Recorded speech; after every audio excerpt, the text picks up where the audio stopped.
सभी को मेरा प्यार भरा नमस्ते। मैं पायल लेके आ गई हूँ एक ऐसी सच्ची कहानी जिसको सुन के आपको लगेगा थोड़ा सा डर, पर मन में उतनी ही इज्जत जाग जाएगी उस इंसान के बारे में जिसके बारे में आज मैं आपको बताने वाली हूँ। तो बात ऐसी शुरू हुई कि ये जो अप्रैल का महीना था, मैं गई थी सिक्किम यानी कि गैंगटॉक में। तो जब हम सिक्किम गए हुए थे तो उसके कुछ फ़ोटोज़ आज मेरे गूगल के अचानक से गूगल में जो मेमोरीज़ होती है ना, उसमें प्रकट हो गए। उसमें से एक जगह थी बाबा हरभजन जी का मंदिर। बाबा हरभजन जी के दो मंदिर है सिक्किम में। एक जो बहुत पुराना है, जहाँ पे कि बंकर है उनका एक्चुअल वाला, और एक जो थोड़ा लोगों के ईज़ के लिए उन्होंने बनाया है, जो कि थोड़ा नीचे है, 0 पॉइंट में जाने के वो पहले पड़ेगा। और जनरली कैसे कवर करते हैं कि 0 पॉइंट में ना जनरली वो बारिश हो जाती है, कुछ हो जाता है, तो लोग पहले 0 पॉइंट कवर कर लेते हैं और नीचे उतरते वक्त बाबा हरभजन जी का मंदिर होके फिर वहाँ से छांगू लेक होके अपने रूट को वापस चले जाते हैं। तो ये जो मैं आज कहानी बताने वाली हूँ, ये है बाबा हरभजन जी की। बाबा हरभजन जी का जो जन्म था वो हुआ था 30 अगस्त को 1946 ईयर में। और ये जो उनका जन्म हुआ था, ये हुआ था गुजरानवाला में, जो कि आज की डेट में है पाकिस्तान में। तो ये ऐसा क्या बात है जो पायल इनकी कहानी लेके आ गई है? हाँ भाई, बहुत अच्छी बात है। ये थे आर्मी के एक जवान। जी हाँ, 1946 में पैदा हुए हरभजन सिंह जी आज भी ड्यूटी कर रहे हैं। कैसे? सुनिए फिर।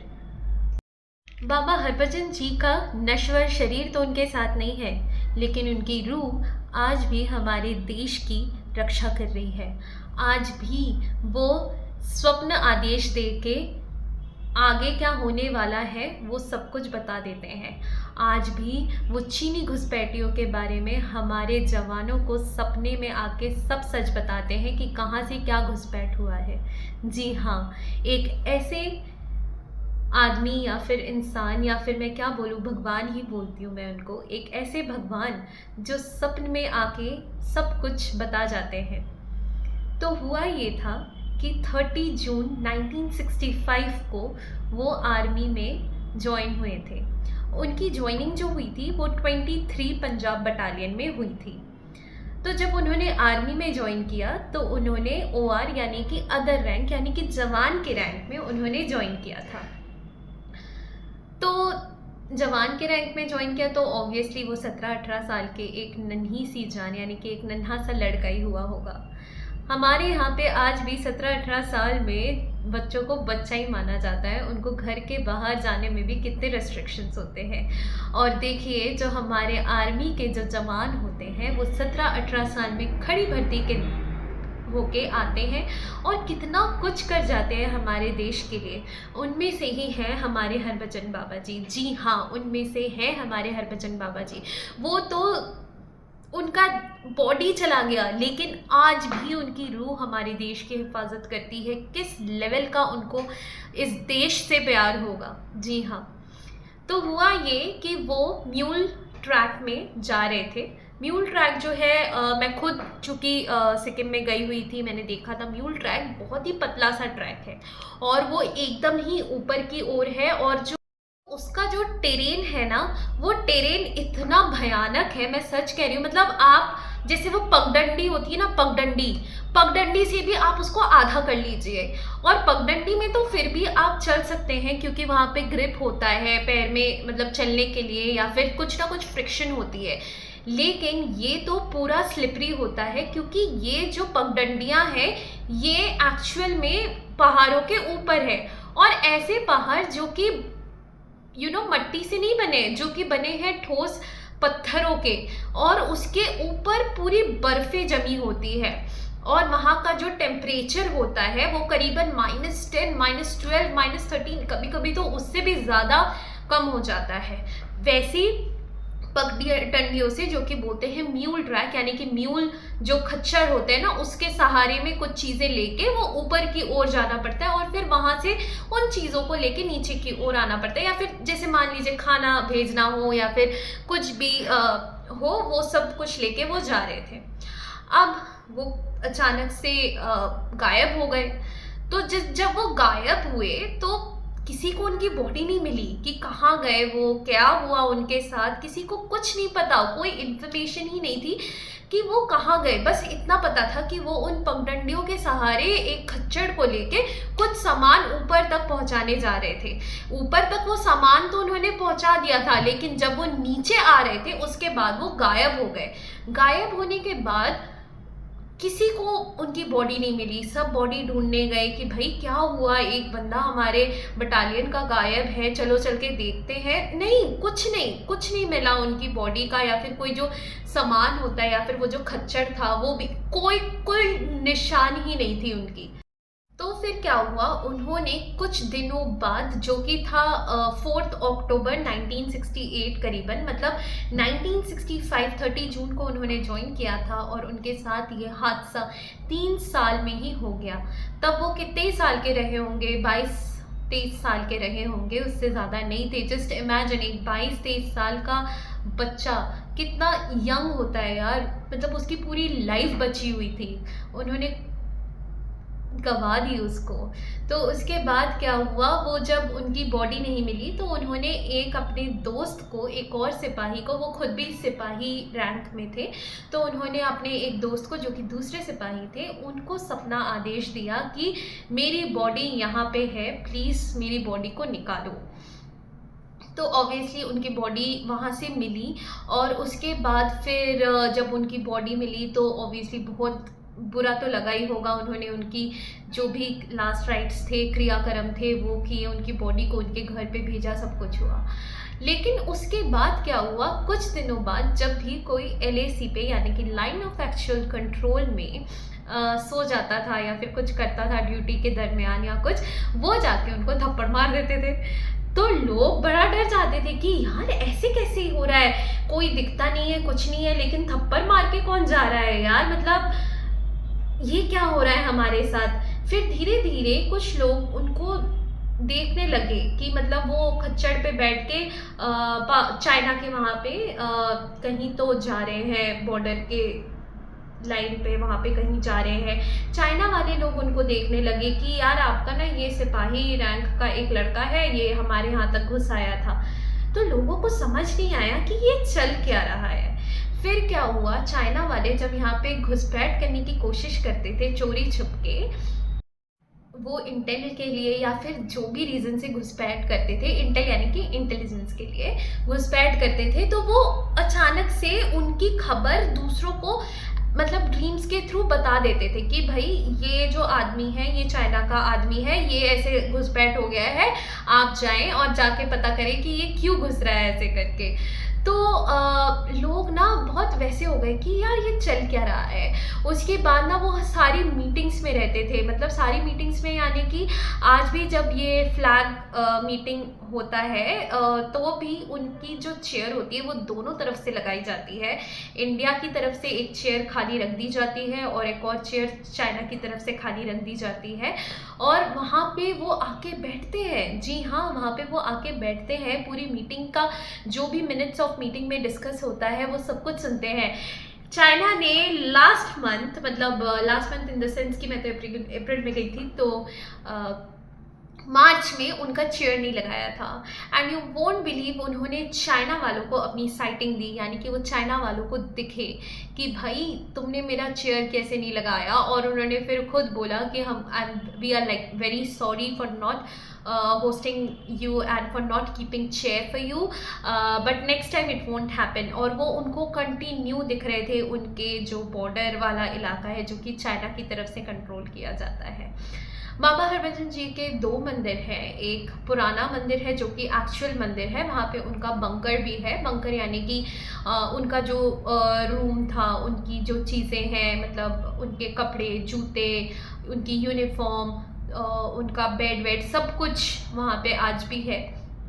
वो सब कुछ साफ़ किया जाता है टाइमली मैनर में, उनके जो कपड़े होते हैं उसको प्रेस किया जाता है, जूतों को साफ़ किया जाता है। जी हाँ, क्योंकि वो आज भी ड्यूटी में जाते हैं। तो जनरली क्या होता है, जो उनके कपड़े रहते हैं और जूते रहते हैं वो तो साफ़ करके हर कोई रख के जाता है, हर दिन की मैं बात बता रही हूँ।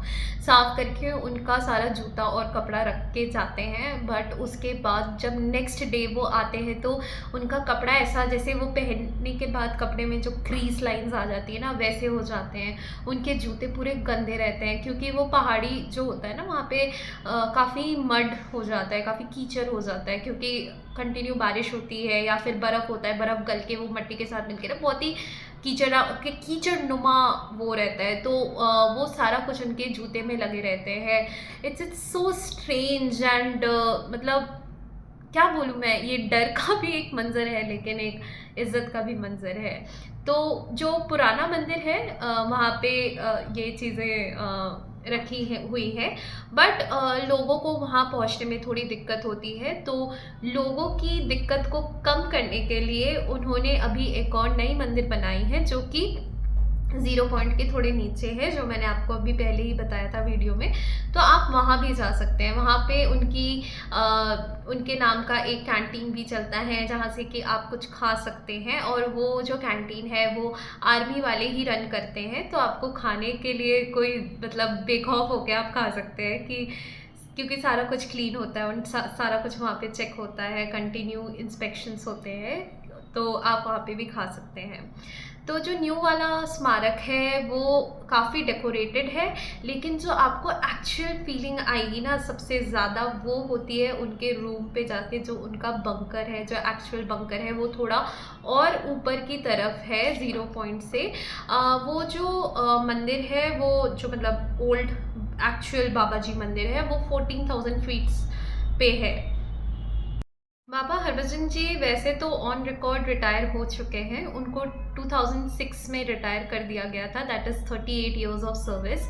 जबकि उनकी डेथ हुई थी 1968 को, और वो रिटायर हुए थे 2006 में। और 2006 तक उनको जो छुट्टी मिलती थी, तो जो जवान होते हैं उनको 90 दिन की छुट्टी मिलती है, यानी कि 90 डेज़ की छुट्टी मिलती है। और जो ऑफिसर्स होते हैं उनको 80 डेज़ की छुट्टी मिलती है। ऑब्वियसली 80 एंड 90 डेज़ पूरे नहीं मिलते हैं, कुछ ना कुछ काम की वजह से, बट वो कैरी फॉरवर्ड हो के आगे चल के वो काम आ जाती है, बट ठीक है। तो जो इनको 90 डेज़ की छुट्टी मिलती थी, इसमें इनके जो सामान होते थे, इसको सारा कुछ इनके घर पे भेजा जाता था, ट्रेन में करके एक बंदा उनके साथ भेजा जाता था।